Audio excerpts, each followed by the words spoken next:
Baiklah, kita teruskan. Selamat pagi Malaysia pada hari ini. Kita akan ke Sabah. Sini ada cerita. Kita nak mendengar perbincangan berkenaan dengan suara belia. Bagaimanakah ia mengarah masa depan di negeri Sabah. Bersama dengan rakan kami di sana, Ann Zavira sudah pun bersedia. Ann, silakan. Suara belia arah masa depan dalam Sini Ada Cerita minggu ini.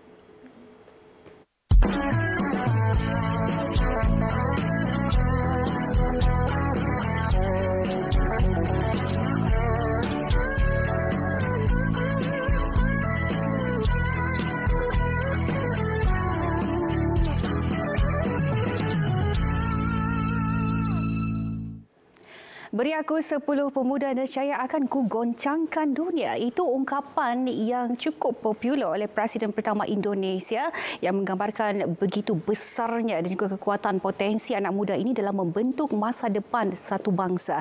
Dan di Sabah, semangat ini juga sebenarnya terus menyala. Belia menjadi suara kepada pencetus perubahan. Namun, sejauh manakah sebenarnya suara ini didengar dan juga diterjemah melalui tindakan? Dan untuk menelusuri topik hari ini berkaitan suara belia arah masa depan, kita bersama dengan Encik Abkari Fawaz Abikan yang merupakan Presiden Majlis Belia Sabah ataupun juga MBS. Apa khabar Encik Abkari? Alhamdulillah, Ann. Boleh saya panggil Kari? Ya, lagi muda, Ann. Lagi mesra. Betul. Orangnya pun masih muda lagi. Baik, apabila kita bercerita tentang suara belia sebenarnya dalam konteks Sabah pada hari ini, apakah itu suara belia sebenarnya? Okey. Dalam konteks Sabah, suara belia itu saya boleh katakan sebenarnya adalah satu aspirasi, semangat generasi muda terhadap masa depan negeri ini. Ya. Di mana mereka semua mahu menyumbang bersama-sama dalam pembangunan negeri Sabah ini terutamanya. Ya. Baik, kita selalu juga mendengar suara belia seperti mana yang Kori katakan sebentar tadi. Tapi sejauh manakah sebenarnya MBS, bagaimana MBS memastikan suara belia ini terutamanya dari segi orang kata dari kawasan pedalaman tu boleh didengar dan benar-benar didengar dan diambil kira terutamanya dalam pentadbiran kerajaan?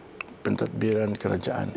Okey, secara menyeluruh ataupun secara realitinya, Majlis Belia Sabah ini bukannya berdiri atas nama Majlis Belia Sabah sahaja. Majlis Belia Sabah ini selain mendapat dokongan daripada Kementerian Belia dan Sukan Sabah terutamanya, Majlis Belia Sabah ini ada 19 badan gabungan.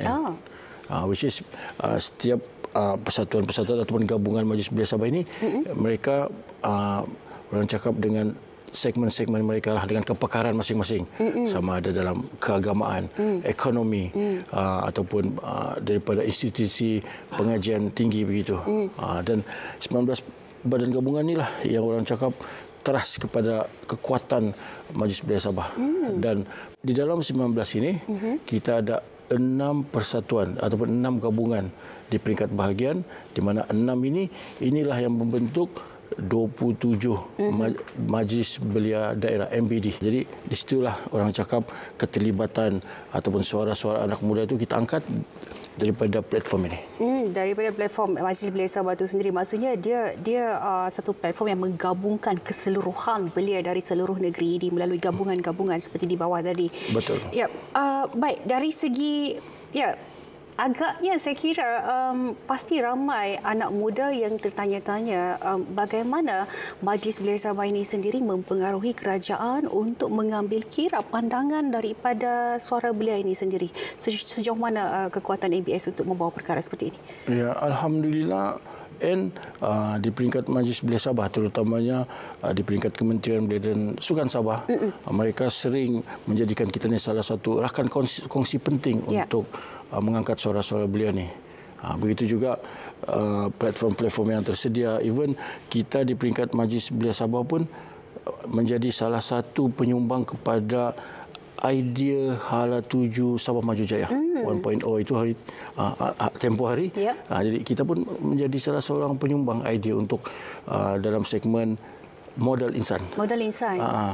Itu salah satu. Dan sebenarnya kita pun ada bersama-sama dengan Kementerian Belia dan Sukan Sabah ada atau ada melakukan beberapa inisiatif ataupun program-program yang orang cakap dapat turun ke grassroots terus, di mana kita menyantuni belia-belia di peringkat akar umbi.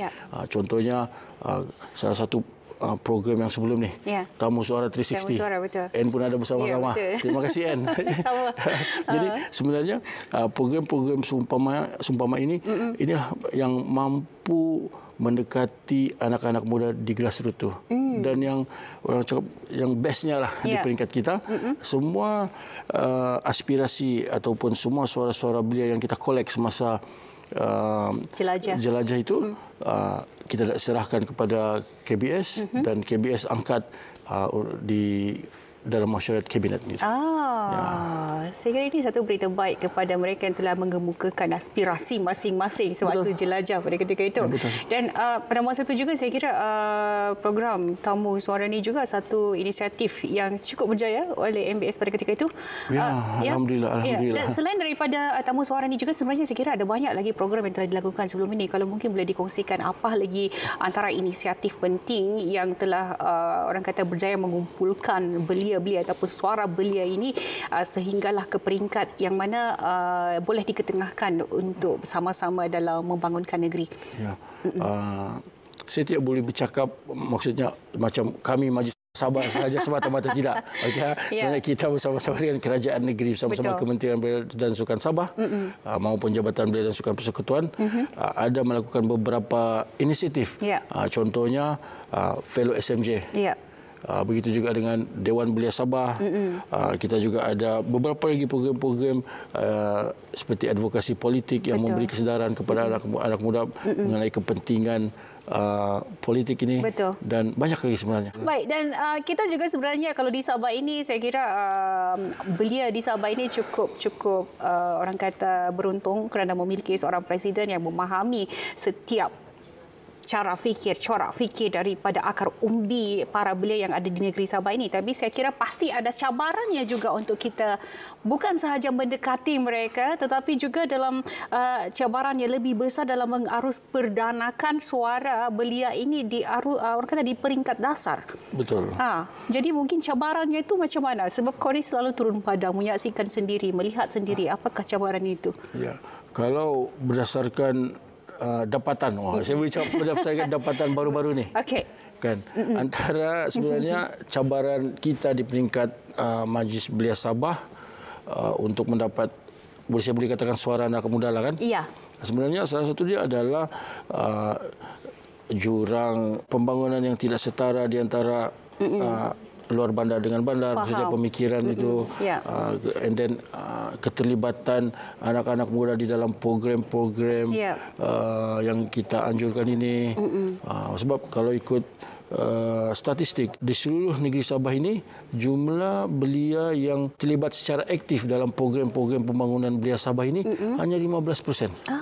Daripada 2.2 juta belia. Jadi itu antara cabaran kepada kami untuk macam mana kita mau menyampaikan inisiatif-inisiatif yang telah direka atau telah dibuat itu untuk jadi menjadi masalah kepada kita. So kalau kita buat banyak program pun kan, saya pun tidak tahu, mungkin sekarang generasi lain. Generasi alfa. Jadi kadang-kadang program yang kita buat itu tidak menepati apa kemahuan diorang. Macam sekarang sudah berlainan kan. Jadi itu salah satu sebenarnya cabaran kepada kami di peringkat Majlis Belia Sabah. Keperluan dan juga kecenderungan anak muda sekarang ini sudah berubah ke arah yang berbeza. Baik, Kori, mungkin boleh kongsikan juga apakah antara isu utama yang sering dibawa oleh belia ini kepada MBS? Kebanyakan isu-isu utama yang dibawa oleh ataupun yang diangkat oleh anak-anak muda ini, belia ini, salah satunya adalah mengenai peluang pekerjaan. Begitu juga dengan kos sara hidup, infrastruktur luar bandar dan sokongan kepada usahawan-usahawan muda ni. Mereka bersuara dan mereka mengharapkan, terutamanya kita alhamdulillah hari itu kita buat program TS360.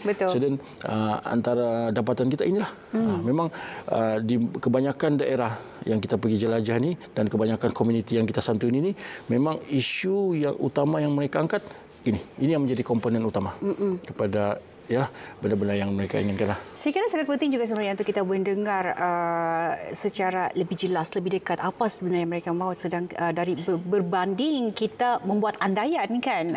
Saya kira dengan perkara seperti ini pasti akan menjadikan kita lebih cakna dengan apa sebenarnya diperlukan oleh generasi muda ataupun golongan belia di peringkat akar umbi. Baik, Cory, dalam masa yang berbaki lebih kurang dalam masa 2 minit sahaja ini sebagai Presiden Majlis Belia Sabah, mungkin ada lagi yang boleh Cory kongsikan dan juga terutamanya untuk harapan untuk belia Sabah dan juga untuk MBS untuk masa hadapan.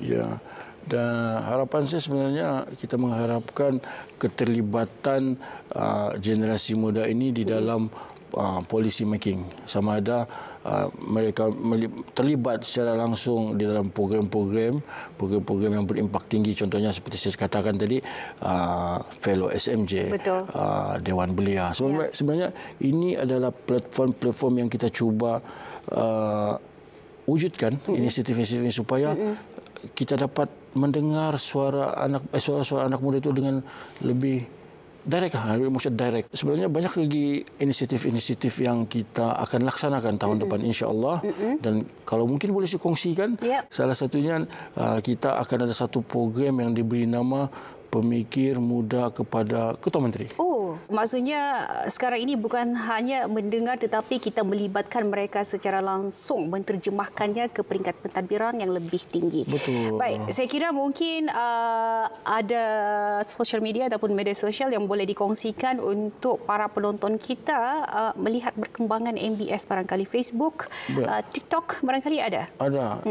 Mungkin sahabat-sahabat di luar sana bolehlah melayari ataupun search Majlis Belia Sabah. Ada Instagram, Facebook dan seumpamanya lah. Jangan lupa untuk mengikuti perkembangan Majlis Belia Sabah melalui platform media sosial mereka. Baik, itu sahaja perkongsian. Terima kasih sekali lagi Encik Cory Fawaz Zabikan, Presiden Majlis Belia Sabah, dalam bicara kita hari ini, Suara Belia Arah Masa Depan. Jadi itu sahaja untuk perkongsian hari ini. Kita terus kembali bersama rakan-rakan di Angkasa Puri.